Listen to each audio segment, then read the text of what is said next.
नमस्कार प्यारे विद्यार्थियों, स्वागत है आपका दृष्टि टीचिंग में। आज हम लोग बात करेंगे जो यूपी पीएससी द्वारा बीईओ की परीक्षा आयोजित की जाती है, यानी कि ब्लॉक एजुकेशन ऑफिसर की जो परीक्षा आयोजित की जाती है उसको लेकर। मैंने पहले भी इस बारे में बात की है कि जैसे ये प्रश्न अक्सर पूछा गया है पहले भी कि सर बीएड कर लेने के बाद शिक्षक के अलावा अन्य क्या जो करियर ऑप्शन की बात आती है वो क्या होते हैं। तो हमने पहले बात की, जैसे बीईओ हो गया। मैंने उस समय भी आपसे कहा था कि यूपी पीएससी कई सारे पदों के लिए आवेदन मांगता है जिसमें बीएड आवश्यक होती है। उनमें से एक की बात हम आज करेंगे जो बीईओ है, यानी कि इसके लिए आपके पास में बीएड होना चाहिए। बात समझ पाए? यानी कि बीएड आपके पास में बीएड डिग्री होगी तो आप इस परीक्षा को दे पाएंगे। जैसा हमने देखा कि पहले ये परीक्षा एक बार हुई अभी, तो उस परीक्षा में जो पाठ्यक्रम था उसके आधार पर हम बात करेंगे कि इसका पाठ्यक्रम क्या है। यदि कोई संशोधन होता है आगामी परीक्षा में तो उस समय पुनः बात कर ली जाएगी कि इस पाठ्यक्रम में ये संशोधन है। अभी तक जो पाठ्यक्रम है, जो पिछली विगत परीक्षा हुई है उसके आधार पर जो पाठ्यक्रम है उसको लेकर हम बात करेंगे। तो यदि शिक्षक नहीं बनना है, बीएड की है लेकिन शिक्षक नहीं बनना है, शिक्षा के क्षेत्र में जो अन्य अधिकारी पद होते हैं, अधिकारी बनते हैं, उस पद पर जाना है, तो उनमें से एक है बीईओ, ब्लॉक एजुकेशन ऑफिसर, आप कह सकते हैं खंड शिक्षा अधिकारी। बात समझ पाए? ये ब्लॉक के स्तर पर होता है, एक डीईओ होता है, फिर वो डिस्ट्रिक्ट के स्तर पर होता है। तो ये कई सारे पद होते हैं जिनको आप बीएड कर लेने के उपरांत यदि शिक्षक नहीं बनना है, शिक्षा के क्षेत्र में ही अधिकारी पद पर जाना है, तो ये उनमें से एक है। बिंदु स्पष्ट हो गया? तो आज हम बीईओ के बारे में बात कर लेते हैं कि इसकी परीक्षा क्या होती है, परीक्षा योजना क्या है, इसका पाठ्यक्रम क्या होता है, प्रारंभिक परीक्षा क्या है, मुख्य परीक्षा क्या है, कितने अंकों की होती है, कितने पेपर होते हैं, सारी चीजें। बिंदु स्पष्ट हो गए यहां तक का? तो जब हम खंड शिक्षा अधिकारी की बात करते हैं तो एक बात तो ये ध्यान में आ गई कि इसके लिए बीएड होना आवश्यक है। दूसरी बात, इसको उत्तर प्रदेश का जो आयोग है यूपी पीएससी, वो इस परीक्षा को आयोजित करता है। बिंदु स्पष्ट हो गए यहां तक का? तो यूपी पीएससी की परीक्षा है। अब इसकी जो चयन प्रक्रिया है, यदि चयन प्रक्रिया को लेकर बात करें तो चयन प्रक्रिया में पहले इसमें प्री है, यानी कि प्रारंभिक परीक्षा है, प्रारंभिक परीक्षा होगी। उस प्रारंभिक परीक्षा को जो पास करेंगे विद्यार्थी, उनको मुख्य परीक्षा के लिए बुलाया जाएगा। मुख्य परीक्षा होगी और इसके बाद में जो इस मुख्य परीक्षा में चुने जाएंगे, जो इस मुख्य परीक्षा में पास होंगे, वो आगे बीईओ बनेंगे, ब्लॉक एजुकेशन ऑफिसर बनेंगे। बिंदु स्पष्ट हो गए यहां तक का? अब यानी कि इसमें जो हमने बात की चयन प्रक्रिया में कि प्रारंभिक परीक्षा है और मुख्य परीक्षा है, तो प्रारंभिक परीक्षा को लेकर पहले बात करेंगे, प्री एग्जाम को लेकर पहले बात करेंगे कि प्रारंभिक परीक्षा में क्या होता है, कितने सवाल पूछे जाते हैं, कितने अंक होते हैं, कितना समय उनके लिए निर्धारित है, वो सारी बातें। फिर विस्तार से पाठ्यक्रम को लेकर भी बात करेंगे। तो यदि हम कुल प्रश्न की बात करें प्रारंभिक परीक्षा में, तो कुल प्रश्न आपके सामने आते हैं 120 प्रश्न आपके सामने होते हैं। यदि कुल अंक की बात करें तो कुल अंक इसके लिए 300 होते हैं। बिंदु स्पष्ट हुआ? 120 प्रश्न हैं, 300 अंक उसके लिए निर्धारित हैं। कुल समय की बात करेंगे तो कुल समय आपको 120 मिनट दिए जाते हैं, यानी कि 2 घंटे का समय आपको मिलता है। तो 1 मिनट में एक प्रश्न हो गया, आप समझ पा रहे? 1 मिनट में एक प्रश्न हो गया। 120 प्रश्न है, 120 मिनट का समय है। यदि हम नेगेटिव मार्किंग की बात करें, नकारात्मक अंकन की बात करें, तो नकारात्मक अंकन 0.33 का है, 0.33 का नकारात्मक अंकन है। बिंदु स्पष्ट हो गए यहां तक का? कोई समस्या नहीं? यहां तक में 0.33 का नकारात्मक अंकन है, नेगेटिव मार्किंग है। ठीक इसी तरीके से यदि हम बात करें मुख्य परीक्षा को लेकर, अभी हम विस्तार से पाठ्यक्रम देखेंगे ही दोनों का अलग अलग। मुख्य परीक्षा को लेकर देखें तो मुख्य परीक्षा में आपके सामने 2 पेपर होते हैं, 2 प्रश्न पत्र आपके सामने आएंगे, जो आपका पेपर 1 है और पेपर 2 है। पेपर 1 और पेपर 2, इन दोनों के बारे में बात करेंगे कि इनका क्या पाठ्यक्रम होता है, कितने प्रश्न आते हैं, वो सारी बातें। तो जब पहले पेपर 1 की बात करें तो पेपर 1 क्या है, वो सामान्य अध्ययन का है।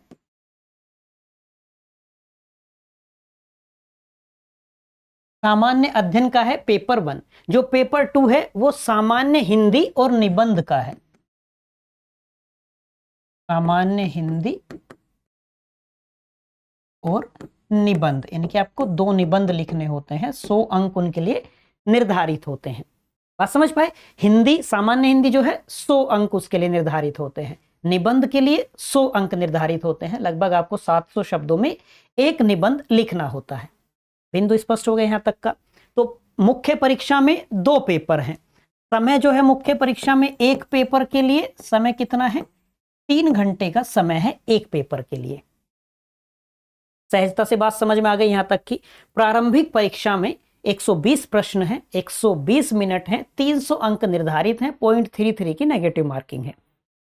बात समझ आ गई? मुख्य परीक्षा में 2 पेपर हैं, एक सामान्य अध्ययन का है, एक सामान्य हिंदी और निबंध का है।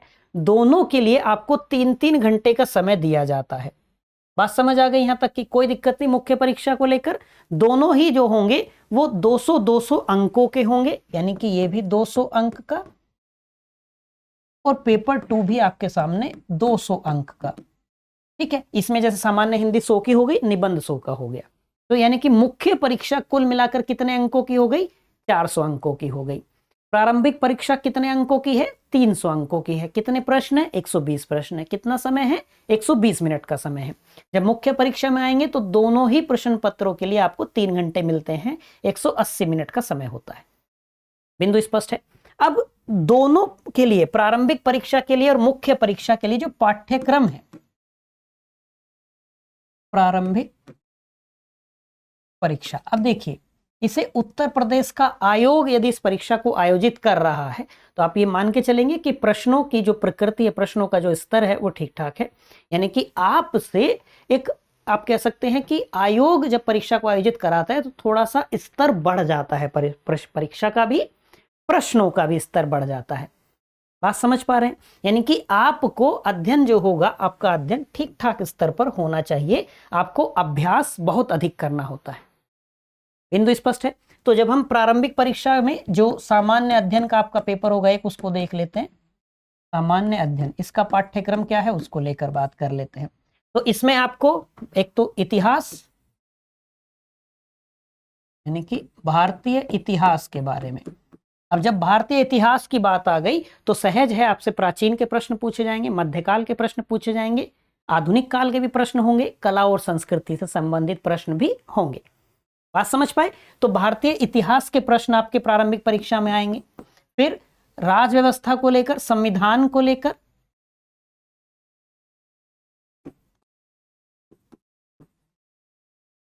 भारतीय राज व्यवस्था के प्रश्न आपसे पूछे जाएंगे, भारतीय अर्थव्यवस्था के प्रश्न आपसे पूछे जाएंगे, भारतीय अर्थव्यवस्था के प्रश्न आपसे पूछे जाएंगे, भूगोल के प्रश्न आपसे पूछे जाएंगे। जब हमने केवल भूगोल लिखा है, इसका सहज अर्थ है कि भारत और विश्व का भूगोल, इंडियन ज्योग्राफी और वर्ल्ड ज्योग्राफी दोनों के प्रश्न आपसे पूछे जाते हैं। बिंदु एकदम सहजता के साथ में स्पष्ट होना चाहिए। तो भूगोल के प्रश्न आपसे पूछे जाएंगे। जब आप भूगोल पढ़ेंगे तो आपको भारत में जो पारिस्थितिकी और शहरीकरण है उसके बारे में पढ़ना होता है।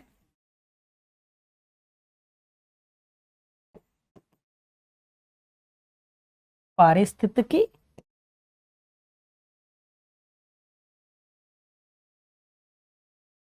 और शहरीकरण के प्रश्न आपसे पूछे जाएंगे। भारत के प्राकृतिक संसाधनों के प्रश्न आपसे पूछे जाएंगे।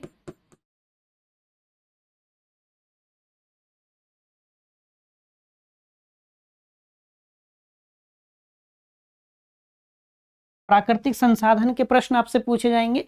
मैं ये प्रयास कर रहा हूं कि आपको बिंदुवार तरीके से सारी चीजें बता दूं, क्योंकि जब आप पाठ्यक्रम देखेंगे, जो नोटिफिकेशन आता है उसमें इतना स्पष्ट अलग अलग बिंदुवार तरीके से नहीं होता है। बात सहज सहज समझ आ रही है? फिर आपको सामान्य विज्ञान से प्रश्न आते हैं, सामान्य विज्ञान से प्रश्न आएंगे। आपको ये ध्यान रखना है, करंट अफेयर्स, करंट अफेयर्स के प्रश्न यहाँ से पूछे जाएंगे। फिर कला और संस्कृति, जैसे हमने यहाँ बात की, अलग से भी लिख देते हैं, कला और संस्कृति अलग से मैं मेंशन कर देता हूं, जिससे विशेष रूप से ध्यान रहेगा कि जो नेशनल मूवमेंट है, यानी कि जो भारतीय राष्ट्रीय आंदोलन है, भारतीय राष्ट्रीय आंदोलन, हालांकि ये दोनों बिंदु जैसे ही हमने भारतीय इतिहास लिखा तो उसमें शामिल हो जाते हैं, लेकिन मैं चाहता हूं कि अधिक स्पष्टता रहे कि कौन कौन से बिंदु हैं, तो उसके हिसाब से लिखा कि आपको कला और संस्कृति और भारतीय राष्ट्रीय आंदोलन के बारे में, जैसे आप भूगोल पढ़ेंगे तो आप चले जाएंगे भारतीय कृषि के बारे में भी आपको विस्तार से पढ़ना होता है। बात समझ पा रहे हैं? भारतीय कृषि के बारे में हम इसको और विस्तार दें अगर, तो हम कहेंगे वाणिज्य और व्यापार के बारे में,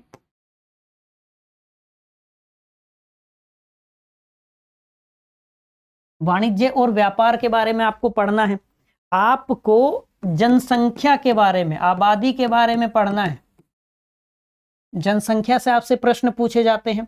फिर जब हम उत्तर प्रदेश विशेष के बारे में बात करेंगे तो आपको उत्तर प्रदेश का भी सामाजिक अध्ययन करना है। उत्तर प्रदेश विशेष के भी प्रश्न आपसे पूछे जाएंगे।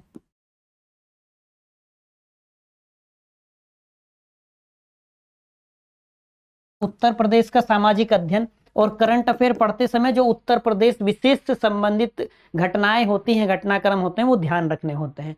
करंट अफेयर आपको राष्ट्रीय और अंतर्राष्ट्रीय दोनों पर विशेष ध्यान देना होता है, लेकिन जब कोई योजना या कोई भी घटनाक्रम उत्तर प्रदेश विशेष के संदर्भ में आएगा तो वो आपके लिए अधिक महत्वपूर्ण हो जाएगा। बात सहजता से समझ में आ रही होगी। तो उत्तर प्रदेश का सामाजिक अध्ययन भी आपको करना है। फिर आपसे गणित के प्रश्न, रीजनिंग वाले भी आएंगे। हम कहें कि सामान्य बुद्धि और तर्क वाले प्रश्न, सामान्य बुद्धि और तर्क वाले प्रश्न यहां पूछे जाएंगे। आप देखेंगे कि आपको अंक गणित के भी प्रश्नों का अभ्यास करना है। आपको बीजगणित, बीजगणित के प्रश्न भी आपको करने हैं। आपको ज्यामिति, ज्यामिति के प्रश्न भी आपसे पूछे जाएंगे। बिंदु स्पष्ट हो गया? ये प्रारंभिक परीक्षा का पाठ्यक्रम है। बिल्कुल सरल शब्दों में आपको जो लिखा मिलेगा नोटिफिकेशन में वो ऐसे ही मिलेगा कि आपसे इतिहास, भूगोल मतलब history, polity, geography, economy, science के प्रश्न, करंट अफेयर के प्रश्न, एनवायरनमेंट के प्रश्न, ऐसे आपको लिखा मिल जाएगा। लेकिन अगर इसको और अलग अलग बिंदुवार तरीके से हम विभाजित करके देखेंगे तो बहुत सारे बिंदु आपके सामने आएंगे। बात समझ पा रहे हैं आप यहां तक की? तो ये मैंने वही प्रयास किया है कि मैं अलग अलग बिंदुवार तरीके से आपको बता दूं, तो अधिक स्पष्टता रहे कि हमको पढ़ना कौन कौन सा है। जब आपको पाठ्यक्रम को लेकर एक स्पष्टता रहती है तो आप पाएंगे कि आपका पढ़ने का तरीका बदल जाता है, उसमें परिवर्तन होता है। जैसे हम प्रीवियस ईयर पेपर देखते हैं, उससे भी बड़ा लाभ मिलता है। हम प्रश्नों की प्रकृति, प्रश्नों के पूछे जाने के क्षेत्र कौन से हैं, कौन से बिंदु ऐसे हैं जहां से हर बार प्रश्न पूछे जा रहे हैं, वो बिंदु हम चिन्हित कर पाते हैं। बिंदु स्पष्ट हो गया? तो ये प्रारंभिक परीक्षा की बात हो गई। यदि हम बात करें मुख्य परीक्षा को लेकर, मुख्य परीक्षा तो दो पेपर हैं, एक सामान्य अध्ययन वाला, दूसरा सामान्य हिंदी और निबंध वाला। हिंदी और निबंध आएगा, 100 नंबर के दो निबंध लिखने होते हैं और सामान्य हिंदी के भी 100 नंबर के प्रश्न आते हैं। पेपर 1 में भी आप देखेंगे कि पेपर 1 जो है, पेपर 1 3 खंडों में विभाजित होता है। पेपर 1 3 खंडों में विभाजित होता है। इसमें जो खंड 1 में आपसे प्रश्न पूछे जाते हैं मुख्य परीक्षा में, वो 10 प्रश्न पूछे जाते हैं खंड 1 में। बात समझ पाए? और हर प्रश्न 10 अंकों का होता है, यानी कि कुल अंक कितने हो जाएंगे? 100 अंक हो जाएंगे। और इसमें जो लिखते समय आपको शब्द सीमा मिलती है, वो शब्द सीमा होती है 125 शब्द, यानी कि आपको अपना उत्तर 125 शब्दों में लिखना होगा। बात समझ पा रहे हैं? ये खंड 1 की बात हो गई। यदि हम खंड 2 में देखें, जो दूसरा सेक्शन है, उस दूसरे सेक्शन में भी आपसे 10 प्रश्न पूछे जाते हैं। बिंदु स्पष्ट है? और इन 10 प्रश्नों के लिए 60 अंक निर्धारित होते हैं, यानी कि एक प्रश्न आपका 6 अंक का हो गया। बात सहज है एकदम? इसमें भी जो शब्द सीमा है,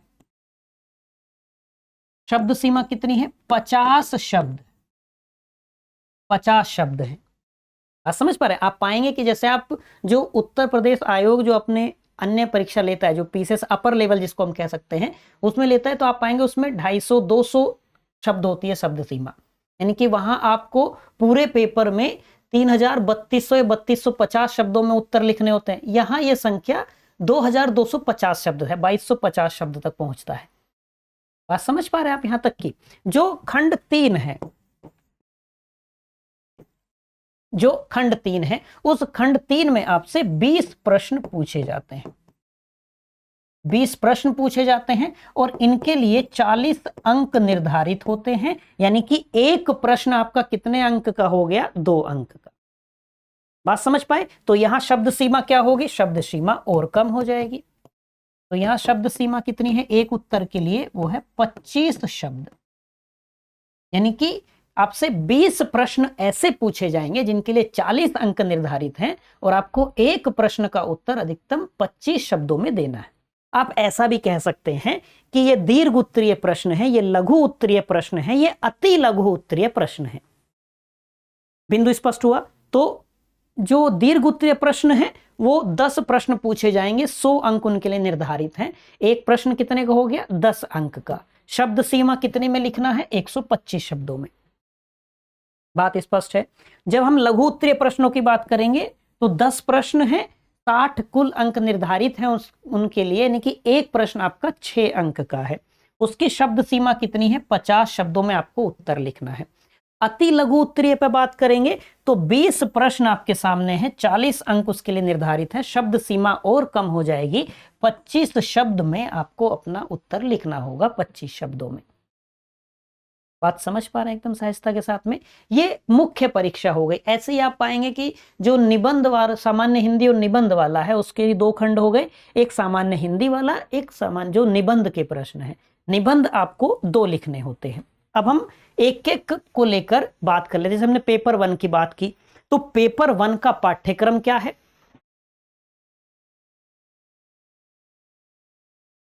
मुख्य परीक्षा पेपर 1 जो सामान्य अध्ययन का है।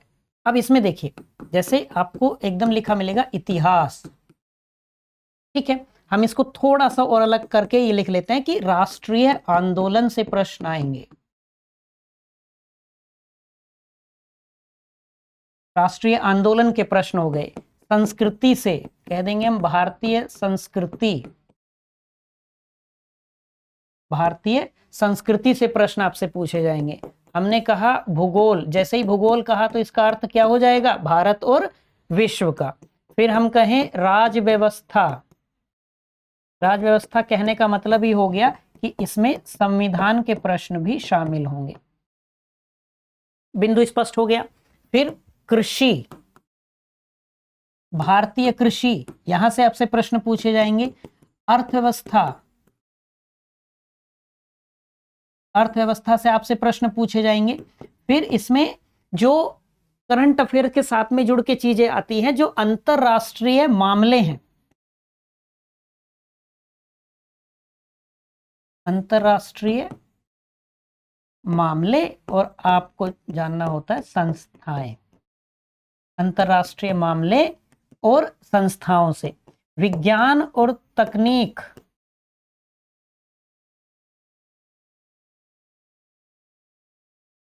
विज्ञान और तकनीक से प्रश्न आपसे पूछे जाएंगे। आपको पढ़ना होता है कि भारत में शैक्षिक विकास,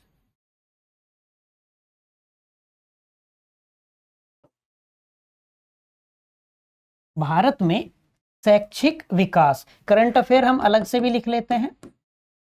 जैसे ही करंट अफेयर लिखा, इसका मतलब है कि आपको राष्ट्रीय और अंतरराष्ट्रीय ध्यान देना होता है, ठीक है। फिर मुख्य परीक्षा में भी उत्तर प्रदेश विशेष,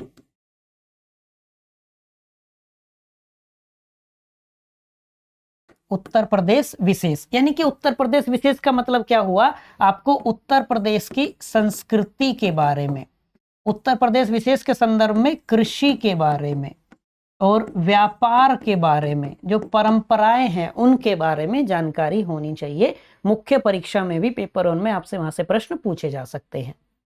बिंदु स्पष्ट हो गया?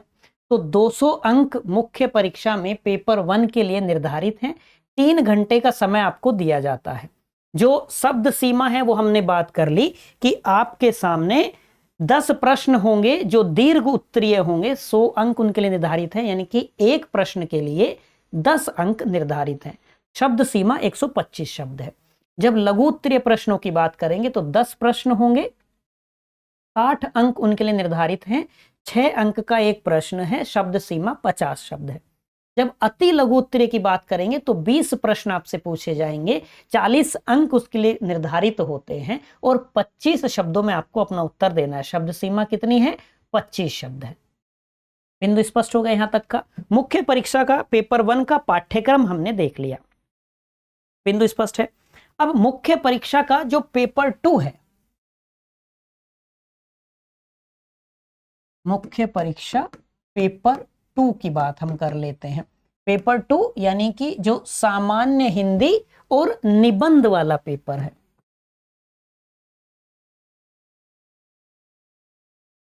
सामान्य हिंदी और निबंध,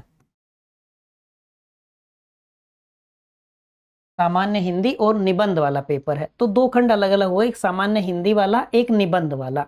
यहां से देख लेते हैं, जो हिंदी का पहले देख लेते हैं कि हिंदी का जो पाठ्यक्रम है, जो सामान्य हिंदी में आपको पढ़ना होता है। तो एक तो जैसे आपसे प्रश्न पूछे जाएगा अपठित गद्यांश को लेकर, अपठित गद्यांश यानी कि एक गद्यांश का ऐसा अंश जो आपने ना पढ़ा हो कभी, ये मानकर चलना होता है। इसको हल करते समय इस पर विशेष ध्यान देना है कि जब परीक्षक ने कह दिया है अपठित गद्यांश, कि ऐसा गद्यांश जो आपने नहीं पढ़ा है, ऐसे गद्य का अंश जो आपने नहीं पढ़ा, हो सकता है आपने पढ़ा हो, लेकिन ये मानकर चलना है कि आप पहली बार पढ़ रहे हैं, तब आपके प्रश्नों को सही करने की जो प्रायिकता है वो बढ़ जाएगी। बिंदु स्पष्ट है यहां तक का? इतनी बात स्पष्ट हो गई? चलिए, तो आपको सामान्य हिंदी में अपठित गद्यांश पढ़ना होता है। फिर पत्र लेखन से आप देखेंगे प्रश्न आता है। पत्र लेखन से पिछली जब परीक्षा हुई थी तो उसमें दूसरा प्रश्न ही पत्र लेखन से पूछा गया था। एक कार्यालय पत्र या आदेश पत्र में अंतर स्पष्ट करने के लिए था। जैसे एक प्रश्न एग्जैक्ट ध्यान नहीं है, पर इस प्रकार से एक प्रश्न आपसे पूछा गया था। पत्र लेखन आपको पढ़ना होता है। फिर एक प्रश्न आपसे अनुवाद से आता है, हिंदी से अंग्रेजी कुछ आपको वाक्य दिए जाते हैं, वो अनुवाद करने होते हैं, और अंग्रेजी से हिंदी के लिए भी कुछ आपको वाक्य दिए जाते हैं, वो अनुवाद करना होता है।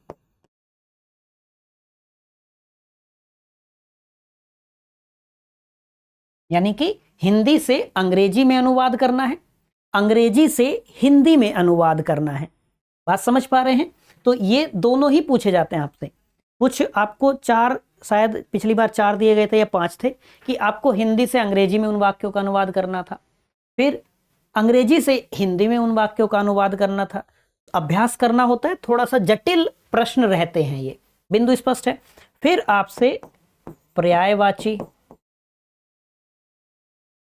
पर्यायवाची से आपसे विलोम से प्रश्न पूछे जाते हैं, आपको वर्तनी से प्रश्न यहां पूछे जाएंगे। बात समझ पाए? अनेकार्थी शब्द, अनेकार्थी शब्द आपको पढ़ना होता है। बिंदु स्पष्ट हो गया? वर्तनी वाले प्रश्न आपके सामने आ गए। आपको तत्सम तद्भव, तत्सम तद्भव के प्रश्नों को पढ़ना होता है। संधि, समास, क्रियाएं, फिर विराम चिन्ह, विराम चिन्ह से आपसे यहां से प्रश्न पूछे जाएंगे। आपसे वाक्य रचना प्रश्न पूछे जाते हैं, मुहावरे, लोकोक्तियां,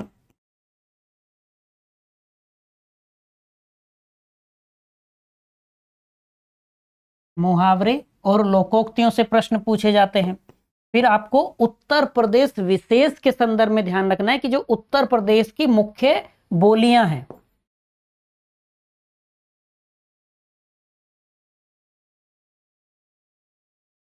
उत्तर प्रदेश की मुख्य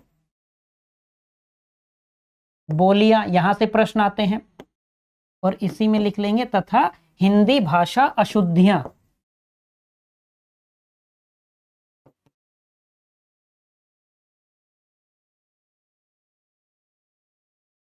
हिंदी भाषा अशुद्धियां से प्रश्न आता है। हिंदी वर्णमाला से प्रश्न आपसे पूछा जाता है, यहां लिख रहे हैं हिंदी वर्णमाला, ये ध्यान रखना हिंदी वर्णमाला से प्रश्न है। फिर जो क्षेत्रीय और विदेशी शब्द भंडार है वहां से प्रश्न आपसे आता है। क्षेत्रीय विदेशी शब्द भंडार, ये सामान्य हिंदी से जो प्रश्न पूछे जाते हैं उसका पाठ्यक्रम है। बात एकदम सहजता के साथ में स्पष्ट है। अब जब हम निबंध के बारे में यदि बात करें, जो निबंध है, जो ऐसे आपसे पूछे जाते हैं, तो आपके लिए निबंध यानी कि 100 अंक निबंध के लिए निर्धारित हैं और आपको 2 निबंध लिखने होते हैं। 2 निबंध लिखने होते हैं। एक निबंध के लिए जो शब्द सीमा है वो लगभग आपका 700 शब्द है। 700 शब्द में एक निबंध आपको लिखना होता है। एक निबंध यानी कि आपको ऐसे होगा जैसे 2 निबंध दिए जाएंगे, तो एक में आपके पास में 3-4 विकल्प रहेंगे कि उनमें से कोई एक लिखिए, और दूसरे में भी सेक्शन में भी आपके पास में विकल्प रहेंगे, इनमें से लिखिए। जैसे जो पहला है उसमें आपके सामने रहेगा कि आप साहित्य या संस्कृति से कोई निबंध होगा, ठीक है। फिर दूसरा जो राष्ट्रीय विकास योजनाएं हैं, राष्ट्रीय विकास योजनाएं हैं, वहां से आपके सामने निबंध रहेंगे, उनमें से आप उसका चुनाव कर सकते हैं। फिर एक विकल्प आपके सामने रहेगा कि राष्ट्रीय, अंतर्राष्ट्रीय या सामयिक जो सामाजिक समस्याएं हैं, निदान हैं, वहां से प्रश्न होगा। इसमें आप क्रियान्वयन भी लिख लीजिए, राष्ट्रीय विकास योजनाएं और क्रियान्वयन भी जोड़ देता है। बिंदु स्पष्ट है यहां तक का। जो तीसरा विकल्प आपके सामने रहेगा, राष्ट्रीय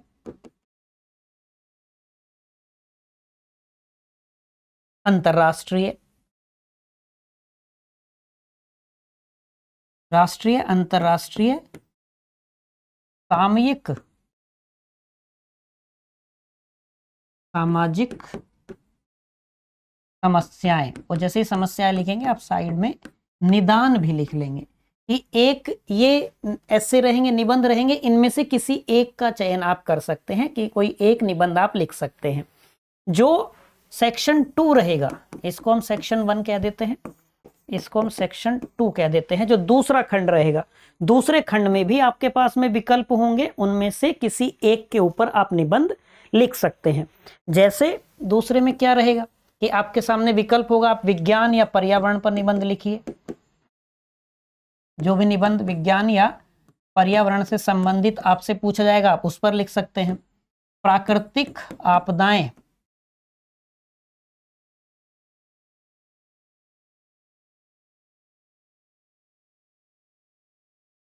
प्राकृतिक आपदाएं, उसका निवारण,